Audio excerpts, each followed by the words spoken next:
Come on. This meeting is being recorded. You know why? Because we are not coming at you live. We were coming at you pre-recorded from here in Nashville, Tennessee at FranchisOR Bust. And we could not be more excited to have a guy who goes around to conferences. He's a host. He can boast, and I'm not being lachrymose when I tell you that we are psyched to have Red Boswell with us of IFPG. Red, how you doing, my friend? Great to see you. You too, Trevor. I'm just here to hang out with Katie, really. Yeah. I don't blame you. Who isn't? That's my everyday, so I can't blame you. You're in good hands there. Trevor, I've got some new shoes, by the way. How about them apples, huh? Outstanding. Wow. Freaky cool. And Yes. it matches his microphone. I mean, this is a Red. I get it. I just got it. Thank you. Thank you. So if we had hung out at any conference or any franchise, anything, you would know I wear red Vans everywhere with my suit. That's kind of the shtick, the fun little branding I throw in there. trademark. I love it. And anyone else I ever see trying to rip that off, I'm taking those shoes right off of them. Like I'm literally walking up, those shoes are mine, and that's it. I'm not gonna have it. Barefoot. That's right. Yeah, they're going barefoot the rest of the time. It is hilarious at these events. There'll be somebody, an exhibitor at a booth or wherever, and they've got some brightly colored shoe. People, like dozens, come up to me, Red, somebody's knocking you off, bro. You got to go take care of them. There is nobody going to wear bright blue shoes or blue. I'm like, I don't own the trademark of a brightly colored shoe, but I appreciate the effort. We may have to, we'll just verbally say TM right now. Okay. It's over, guys. It's over. No more, no red owns it. Yeah. Well, hey, again, man, we really appreciate you being on board. And what we're trying to accomplish out of this today is really right in your wheelhouse. I mean, that's why we're so excited to have you on, because the whole point of this, this podcast and the discussions we have with folks is to try to get to the bottom of like, hey, what makes a franchise brand really excel? What makes them really tick? And what are some of the things that are, super important, whether that be from the legal side, from culture, to making sure your franchisees are getting the compensation they're looking for, and everything in between.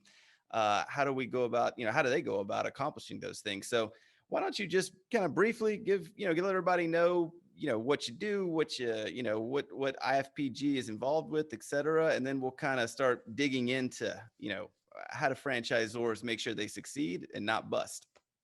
Not bust. Love it. All right. Well, I'm president of IFPG, the International Franchise Professionals Group. We're best known as, in the industry, they call us brokers. We're the most trusted franchise consultant group in the world. We prefer the word consultant because that's what we do. We consult with folks interested in acquiring a franchise. And so we do that. We've got about 600 and some odd 650 consultants around North America and a few abroad as well. Helping folks all over the world. We do over 100 deals a month, helping them find the ideal franchise. We work with about 500 and something franchisors, and we even have another 100 plus vendors that assist or sell their products and services to the industry. So we're a connector of franchise everything. And to your point, every day, all day long, I'm talking to franchisors and helping, oftentimes consulting with them around success and what not to do or what to do. And ultimately, we are life changers. That's a big fulfillment we get in this wonderful industry of franchising, as we know we're changing lives, impacting communities. So that's what we do. That's amazing. So you get these folks who are kind of what I like to call entrepreneur light, if you will. Like they want to get in there, they want to work for themselves. They're, whatever their positions were in before. And let's say they come to you and they say, all right, I want to strike it on my own, but I don't want to really reinvent the wheel, but I want to get into kind of the franchise space. What kind of process do you walk them through in terms of like, all right, this is how I'm going to find you the brand that I feel is going to be suited for you? And I don't mean necessarily maybe you specifically, but how does IFPG kind of work through that? We're most familiar with realtors. You're buying a home, you're going to work with a realtor. You're selling a home, that's where you sell it, through the realtor community. And so a home purchase is one of the biggest decisions in our lives. And yet a franchise purchase tends to be an even bigger decision. Your livelihood, what you're going to do, how you're going to pay for that house is that franchise. So why wouldn't you work with a seasoned veteran expert that'll help match you with that right opportunity? And so that expert, those consultants we have all over the world, really, will get to know you, in multiple Zoom calls or phone calls, ask a lot of pertinent questions. Again, kind of like a realtor, I want a 4-bedroom, 3-bath, 3-car garage. I want a pool. So we talk about geography preferences, your budget, your retirement savings, your credit, certainly, and then categories of franchising, how much time allotment you might have, your exit strategy, your exit timeline, are you good with, are you connected in the community? Do you like getting out and doing that sort of thing? So a day in a life type activities, getting lots and lots of info that ultimately will help us match that buyer, that potential buyer, with the ideal franchises, like a realtor matches you with the ideal homes. And also, like that realtor analogy, that realtor does not get paid by the buyer. Buyer's getting all this incredible, almost priceless help and support if the realtor's doing their job right for free. That seller pays a nice commission to the to the realtor upon closing. And so the franchisors are paying nice commissions, success fees, if you will, for the placement or the introduction, really, of a buyer that ultimately gets awarded a franchise. It's a mutual, it's kind of like a marriage. The franchisor is interviewing you, and you, as that buyer, interviewing the franchisor. So it's a neat process. It could take 3 weeks. It could take 3 months. Some people that are not ready yet, but they're starting their due diligence, and it may take longer than that. But yeah, we help them at whatever stage they're at. And some franchises are $20,000 all in, extremely low, while others are 5 or 10 million all in. Most are going to be in that sweet spot of 100 to 500 all in. Yeah, absolutely. It's cool that you mentioned, you're kind of transforming lives. You're helping people really get into a space where they're like, hey, I've got control now. I can do this. So when you get them engaged and you know what they want, and then you put them with the right franchisor, let's talk a little bit then about just the franchisor themselves and who they kind of get into. What typically, from what you've seen, when you bring along a new franchisee into a new brand, how is that franchisor really taking that franchisee from you and then moving them on to a level of success? And what are you kind of looking for in the franchisor to where you can really feel confident recommending that potential partner to the franchisees or potential franchisees that you're working with? Trevor, man, we only got 3 hours, right? That's break it down. You got 2 minutes and then the wheel's going to spin. So that's it. You gotta get going. Oh man, there was some big questions in that little strip of questions there. First of all, the consultant is going to be taking basically the first third or so of the process. And then when they finally determined, okay, these are the typically 3 brands we're going to introduce you to, you're most interested in them, you've done a little prep work on that, the franchise consultant, in another analogy, I live in an analogy world here, you get out, you're no longer driving this car, you're getting in the back seat, and those 3 franchisors are taking your candidate through their discovery process. Now, whether they get that lead, that franchisor gets a lead from their website or a portal or from a consultant, that process is going to be the same. Now, with our candidates, process usually goes a lot smoother, a lot faster, a lot more pleasant. And ultimately, that franchise candidate who is awarded a franchise down the way becomes a better franchisee because they're a good match, number one, but they also understand the value of a consultant, of following someone smarter than you. They're not those folks who are a know-it-all. They are not good franchisees. They are not coachable, right? We talked earlier, you work with a business coach. High five to you, man. You don't know it all. And you still need accountability. I know less than not at all. One of the smartest things my business coach ever told me years ago, he said, you need an assistant. And I was like, you know what? I do. And here she is. It's Katie. And look what she's got behind her. It's been a great chat so far, but let's find out if we're going to franchise or if we're going to bust it. Oh my gosh. It's franchise. Wow. Congratulations. Thank you. Unprecedented in the history a We drink still anyway. have, we have to, that's more of a toast than a sad, I mean, unprecedented in the history of FranchisOR Bust. Red coming in with the actual franchise. Unbelievable. With the Red Bull. Red lady. Bull. Okay, it's his plug. There we go. Red with Red Bull. He's got it. Well, We're that's done. cool. Yeah, that's it. We can't, it only go down from here. All right. Hey, up. Yeah. Yeah, well, cool stuff. So I'm starting to, I'm understanding your business model and what that looks like and how you kind of take the franchisee, match them with the right folks, et cetera, which is great. Easy to understand from the realtor side. That all makes sense.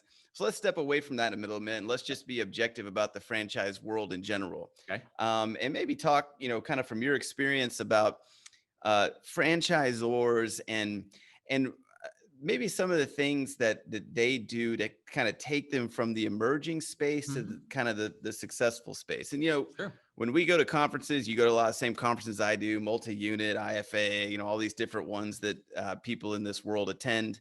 You get the spectrum. You get the folks who we've got 75 locations. You get the folks that are, we've got 3,000 locations. What do you think is some of the differentiators and why a brand sometimes can get stuck in that emerging space, and then the ones that really take off and get past that? There's a lot to that. Unit level economics is an easy answer. If the franchisees aren't making money, they're not happy, and ain't nobody going to go anywhere with it. It's doomed to fail. So you want a happy franchisee, you focus on their bottom line, you get them successful. It's ultimately their call, their work, but you give them the tools, the accountability, the support, everything they need. That's probably number one. My gosh. Now, getting started, a lot of those emerging brands who have no or two locations, how much can they really work on one or two franchisees? So, or even how do they get to one or two franchisees? Well, whether I'm looking at someone on a sports team or someone on my support team or a franchisor, I look at one word is very big in my world: care. Do they freaking care? When I was a ZOR back in the day, and for you newbies, ZOR means franchisor. We say it so often, we'd shorten it, Z and ZOR, franchisee, franchisor. When I was a ZOR back in the day, in huge letters across my atrium was, our franchisees and customers don't care how much we know until they know how much we care. And so to your question, Trevor, what makes an emerging ZOR successful, or any ZOR for that matter? They got to care. They got to help their franchisees be successful. And I guess a third one, I could probably name 30 more, but a third one would be, they got to have some coin in the pouch, man. I see so many ZORs that I'll talk to, that I'll consult with. I was the chief of centers on this. I started out going, man, I love my model. It's my baby. I got a successful local business. Woo, taking over the world. Best thing since sliced bread. I see that so often, and I just want to hug them. It's like, okay, bro, everything you said is awesome. The rest of the world does not see your baby as beautiful as you do, and it is going to take you some money. So many wonderful people get chewed up and spit out in this tough world of ours. Of franchising is a big boy and big girls game. And yeah, there's plenty of little guppies that make it to be the whale. There's a whole lot to get eaten up by this world we live in, by the sharks. So got to have a lot more money than you expect. Now, I'm not necessarily saying up front, you got your million in your pocket right now, but you got to have a plan to have that money to get to a revenue self-sustainability with your royalties. You're not going to exist and be able to make it just selling franchise. You got to have a profitable model over time. So those would be my three. Are you listening out there, franchisors? Because that last point. So I feel like you just hit the nail on the head for almost all businesses, right? You got to have leadership that cares, in terms of like, they got to really want it. They got to dig in.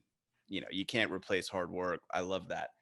But then, and unit level economics for sure. If your model doesn't start out well there, you're in trouble. But I love what you just said, because and that comes obviously with the experience you have, and I can speak to a little bit of that too. When you approach an emerging brand, if they've got 15 locations, 20 locations, 30 locations, and they don't have the wherewithal economically to really push and to pour money in and do the marketing and do the franchise development work and do the things they need to do to go from 30 to 100 to 300 locations, it's going to flutter. And I mean, that, to me, that's just nail right on the head, man. You could not be more right about that. So Let's talk a little bit then. So all those things super important on the emerging side. Something that, a lot of people don't discuss very often was specifically what you just mentioned. They don't discuss that very often, which I think is awesome. But also what they don't discuss very often is the massive importance of kind of the FDD and the way that the franchisor should have that FDD set up, whereby the amendments to it can be in the best interest of the growth model. Because oftentimes you'll see folks get in with their FDD. They love it. They make the first one and they say, okay, well, that's the Constitution of the United States. And, we never change that thing again.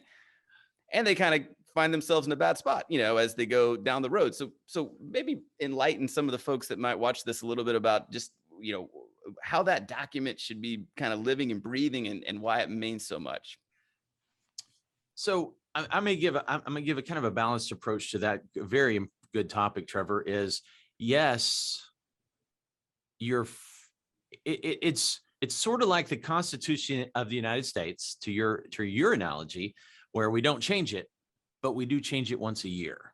Mm-hmm. Okay, so the candidate that are listening right now, the folks considering buying a franchise, are going, oh, hey, I like this Trevor guy, man. He's saying I can change up this agreement here and there, and it's a fluid document. No, it isn't.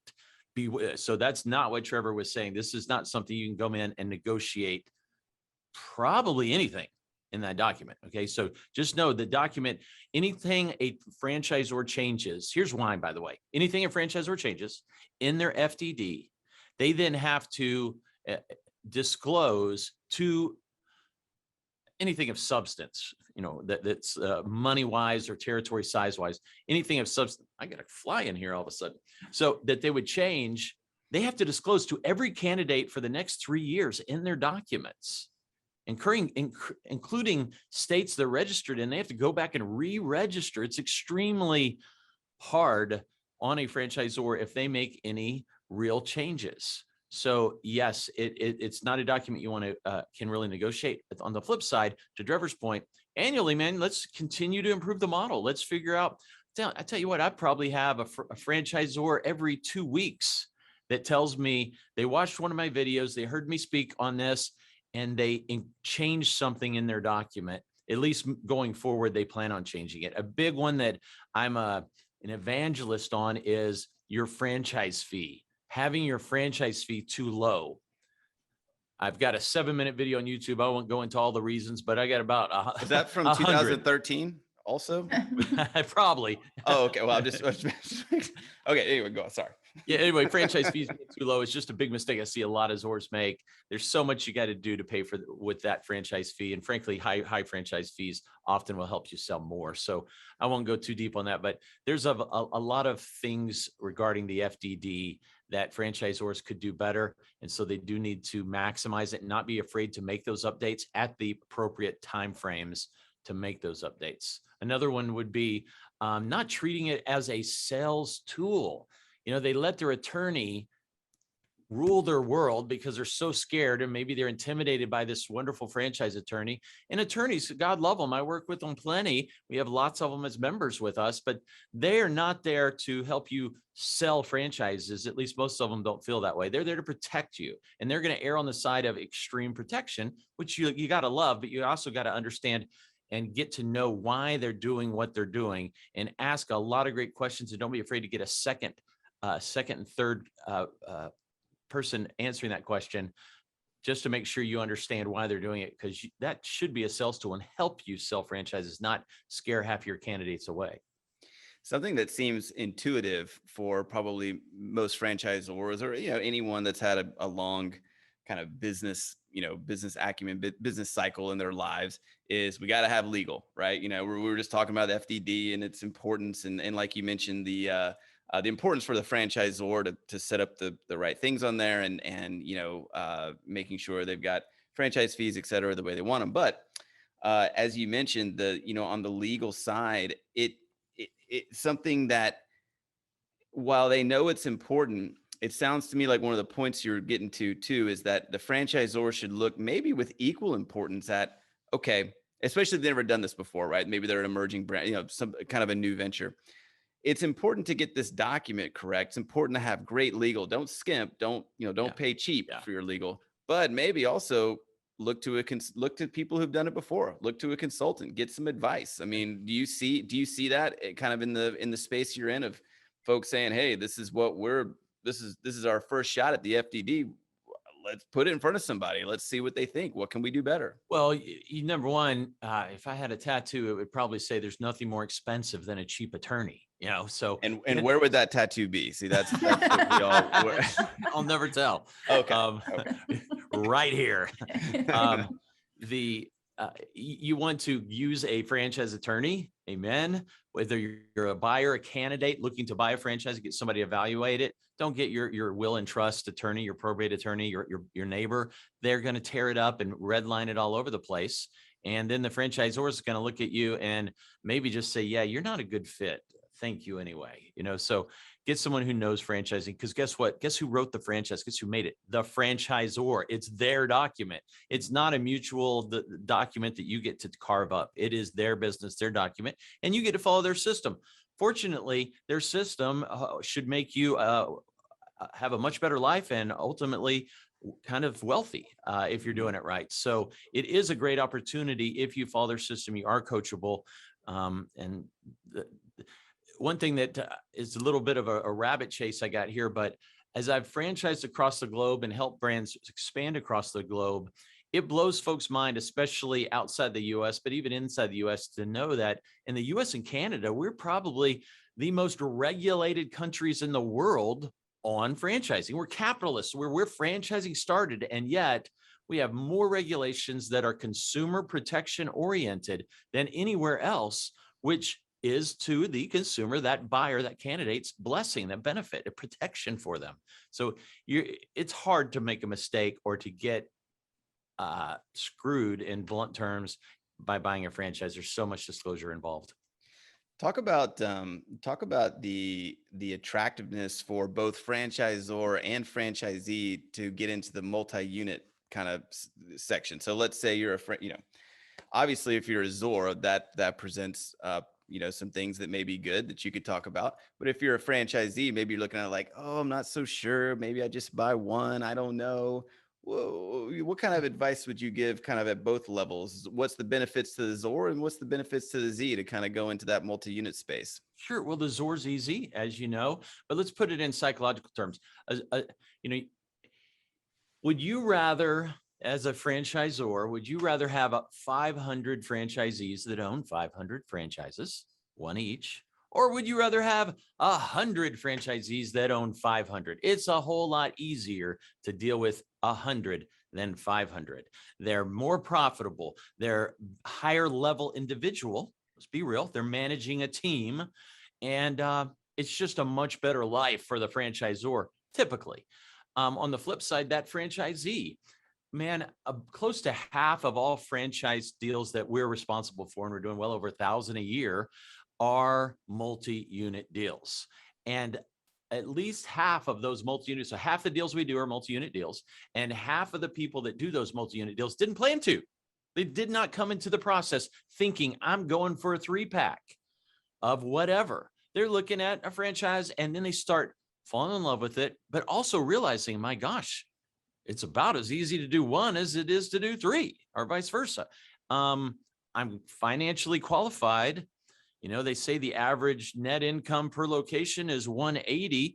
Average for 3 would be 3 times that, probably a little more, since I can have some economies of scale across the management team and the buying power. Wow, I'm getting excited here. I see some true big time potential. So there's just, it's where things are going. I mean, some trends in franchising. Let's hit that. That's a big one. Trends in franchising are also outsourcing your franchise development team, not just lead gen, which we're a huge trend in franchising, the consultants and brokers, but also outsourcing franchise development is a big trend that's happening. So there's some cool trends, and multi-unit is definitely one of them. I couldn't agree more. Talk about Fran Dev a little bit, because that's a huge thing for the ZOR, obviously, right? I mean, what are some ways? Obviously, there's brokerage and there's other ways to kind of go and get different franchisees. There's digital, there's, just trying to run advertising to attain it. So outside of kind of the world that a little bit, what are some other things that you've seen on the dev side that, can be successful at the ZOR level? Lead generation sources? Is that what you for Fran Dev? Yeah. Yeah. Boy, this is a big topic too. I've actually got 16 different categories of lead gen, from more the brick and mortar and the ones that have folks coming in and out, like the restaurants, which is about a 30% of our industry. Do something as simple and no brainer as putting on your cups franchises available and a sticker on the door. I mean, that's free virtually. And yet that could be a huge value for you. Asking your franchisees for referrals, start looking at the low-hanging fruit, the guerrilla marketing, the stuff that you don't have to spend 50,000 on to make a difference. And then let's start looking at, okay, what are the low risk lead generation sources? Well, I won't go into us, so I feel like we're the lowest financial risk out there, but there are other ones, there's some traditional marketing. You got the TV, radio, you got billboards, you got portals are a very well-known source. They tend to be less and less successful. In 2017, I was buying 100 leads a month from portals. These are websites that you can, they advertise franchises on. And some franchisors have a lot of success. I was a pretty decent franchisor. I had 700 locations in 30 countries. And I spent, I was buying 100 a month times $50 each. I was spending $5,000 a month. Mm-hmm. Easy math, $60,000 in a year, 1,200 leads. Rockstar Red here, Mr. Franchise, closed one deal. I awarded one franchise out of those 1,200 leads. And guess what? I was upset about $60,000 for one awarded franchise, but I was insanely upset about the 20-something voicemails, texts, and calls I made to 1,200 people. So know the quality and the quantity. I get so many ZORs say, well, we're getting 60 leads from these guys each month. Really? How many are you awarding? Because if you're awarding 1 out of 60, that may be a nightmare in itself. So figure out time allotment and headache, hassle, inconvenience allotment, as well as financial costs. Katie, it's almost like this guy knows what he's talking about, because I got to tell you, that is spot on in terms of, from what I've seen and know in the dev space for franchisors, is you're right. Oftentimes they get hung up on the fact of, well, look at the volume of leads, or look at what this is producing at this cost. I'm only spending $3,500 a month, or I'm only spending, blah, blah, blah. And they're getting these things, but they're not actually signing up, new folks. So what would be then, if you had to give kind of your range, or, get kind of a range estimation for franchisors, what should be their cost per acquisition for a new franchise, someone to come onto their network? What are they looking at there? What's a good one? Yeah. So, I've heard for 20 years that you're going to spend around $10,000 in marketing to get to a franchise awarded. That's sort of this generic term. Don't know where it came from. Certainly has increased in 20 years. And yet that's what you hear often. I firmly believe, from my experience and talking to hundreds of ZORs, that if you get the household names out of the equation that spend nothing, and you get the larger brick and mortars that don't need to spend anything, they're just getting so many walk-in traffic. So if you deal with the other 80% that are actually investing money, and there's always a few that are spending nothing and getting one deal a year, you don't count them either. So folks that are actually spending marketing dollars to get to a deal, it's going to be 20,000 plus on average. Now, you just heard me share that I spent 60,000. I led a global brand with 700 units and a bunch of happy Z's, and yet I spent 60 to get one deal on the portal. So 20 is a very broad term. Some brands have an all-in of $60,000 for the franchise. Their franchise fee might be 55 of the 60. It's a low investment consulting type business that works from home, and they get all their business from banging on doors and calling folks. I've led some of those. Or maybe it's the multi-million-dollar ones. So there's a big variety on what they're ultimately going to spend, but 20,000 is pretty typical. And that's why I'm such a fan of that realtor model, the broker model, where you have extremely low financial risk, and then you pay the commissions after the fact. Awesome. So let's go back just briefly. You'd mentioned before, which I think is really important. So the unit level economics, that's kind of done in the front end. You work your model out, you got those things going on. But you mentioned the franchisor has to really care. You mentioned that how they're going to really succeed is with those franchisees being happy and they're really making, they're earning what they're supposed to be earning, et cetera. A lot of that boils back down to kind of culture, right? Like how important is the culture that the franchisor sets that will permeate down? How important is that for them really, kind of taking off? So a mistake, it's extremely important, of course. A mistake I see a lot of Zors make, and I made it to a certain extent as well, is you as the Zor, the founder, are the know-it-all. You're the man or the woman as you began. But then a year, 2, 3, 5 later, when you've got a bunch of Z's, they're on the front lines. You hadn't done that job in a while. You're in the back room still telling them how it's done, and they're knowing even more than you, especially cumulatively. Your 100 Z's are much wiser than you cumulatively, and yet you still think you're the man, you're the know-it-all. You need to listen to everything I say because I walk on water. That will cause some extreme friction. That will stop the sales. That will build some attrition of folks leaving. So get those franchisees, to your culture question, get the franchisees very actively involved with the Franchise Advisory Council, with your training calls, with your training of new Zs, with your conferences each year. Get them involved, man. You'll have so many that want to serve and give free help from the experts. And guess what? Your current Zs will listen to them way more than they listen to you at that point, because they're doing it and you did it. So that's a big one on the culture front.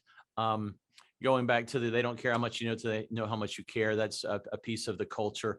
But on the FranDev side of culture, I love to hear Zors talk about their avatar. Okay. And they're not playing a video game. Some Zors are so solid on knowing their ideal candidate, knowing who they are looking to attract and to award franchises to, that they paint a picture of their avatar. We are looking for, and they'll name her. We're looking for Jessie, who is a mom of 3 and between 36 and 48 years old. It's like, wow, they know their avatar. They know their ideal candidate, which then goes back to their culture. I have another Zor that I just love to hear him. He's a marketing genius. He's narrowed down his exact franchisees so much that he advertises only to them. He says, I only want franchisees who are pharmaceutical reps. Wow. He's like, yeah, I started out early, didn't realize it. Got a couple pharmaceutical reps. They killed it. I started saying, who do you know? They referred a couple more. They killed it. And I just said, man, I'm just targeting pharmaceutical reps. And he is killing it. Go figure. So, yeah. Really cool. Awesome. Empowerment is kind of what I got out of that, right? In other words, empower these new franchisees to have a voice, empower them to kind of almost run the network for you once you get this thing moving along. And hey, because you're 1,000% spot on when you say the franchisees are going to listen to each other, right? They're going to want, the biggest thing that influences a franchisee oftentimes is who's the guy who's really being a rock star, who's getting the best, who's really making the most profit, who's killing it at their location. Yeah. They want to talk to that guy more than they want to talk, at the franchisor level oftentimes. Absolutely. They always have, it's human nature to feel like that franchisor is not 100% on your best interest. It's sad and some aren't, but the other Z's, man, they're on your team. They got no reason to lie, right? So they'll listen to the other Z even more so. So anytime when I was a Zor that I really needed to get something across, to get big time buy-in, I got one of the leading Z's, from my franchise advisory council, typically said, man, will you speak on this at our next call? They'd listen to him all day long. I'd even promote him beforehand that, oh, she's going to be speaking. I'd have twice as many folks show up because she's speaking instead of me. So it helps a lot. Yeah, absolutely. No doubt about it. Got to have that care, got to get the involvement, got to get people passionate, no doubt. Otherwise you might bust. And speaking of that, Katie, let's spin the wheel and see where there's no way. If we go franchise twice in a row, oh darn. A little more like it. Busting. So what do we do when we bust? We just drink? We just drink. Yeah, just whatever you have. We drink and we forget that bust ever happened. It's over now. Nice. In franchising, we have this fun thing that's Whiskey Wednesday. And so I don't drink whiskey, but we get together a lot of times and do fun videos and hashtag Whiskey Wednesdays and give some kind of wisdom for the franchise community. And it's just a way we come together. It's a fun little deal we do.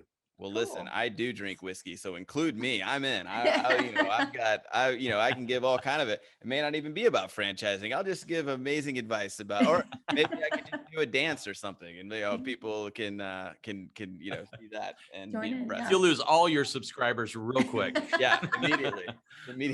Maybe we'll have Katie sing. She's a world-class singer. I don't know if you know that.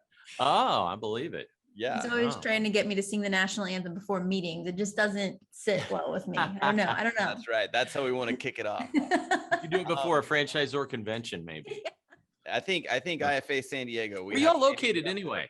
So we're in Nashville. We're in Nashville, Tennessee. Sorry. Yeah. I And knew that. you're I'm in Dallas. in Texas? Yeah. Very cool. We have Plano, Dallas, Texas area. Yeah, a lot of great franchise brands in the Dallas area. We have a couple More and more coming all the time. No doubt.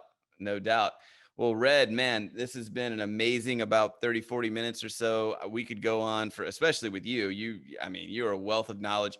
There's a million places you can see more content from Red and understand more about IFPG. But maybe hit the people with a little bit here at the end. Let them know a little bit more about IFPG and what you guys got going on for the future and where they can see you next. You're too kind, brother. Thank you. Well, let's connect on LinkedIn, guys. Love LinkedIn. It's a fun place to share. Red Boswell, I think I'm probably the only one there. So hit me up with LinkedIn. Our website's easy. If you'd like to learn more, ifpg.org. IFPG.org is a great one. Now, I'll be at most any franchise event out there. Here tomorrow, I go to Houston for the Franchise Expo South. I'll be in IFPG. We do lots of events ourselves, regional events where consultants and franchisors mix and mingle with a few vendors as well. We do 4 or 5 of those a year. We have our big annual conference, and then I'll be at IFA. That's where you and I are connecting next, Trevor and Katie. But IFA at the end of February in San Diego, and everywhere in between. If it's franchises in the name, I'll be there. So if you see me, grab me. Don't let me walk by. Give me a hug, give me a high five. Let's connect. Absolutely, man. You've been amazing. Appreciate it. And one last thing, people got to see your new shoes. All right. We got to get those shoes up did on we show them at the screen. beginning? I think we did. Did we show them already? No, But I don't let's- think we were recording then. I think these, we're but now then I that we're also got- recording. See, look at that. There we go. Wow. Well, you know what to get them for Christmas or whatever holiday. That's it. All right, guys, this has been FranchisOR Bust. It's been with Red, with Katie, with your host, Trevor. It's been amazing. We hit the franchise on the wheel. Incredible. And we're looking forward to seeing you next time. Thanks again, Right on. guys. Come on.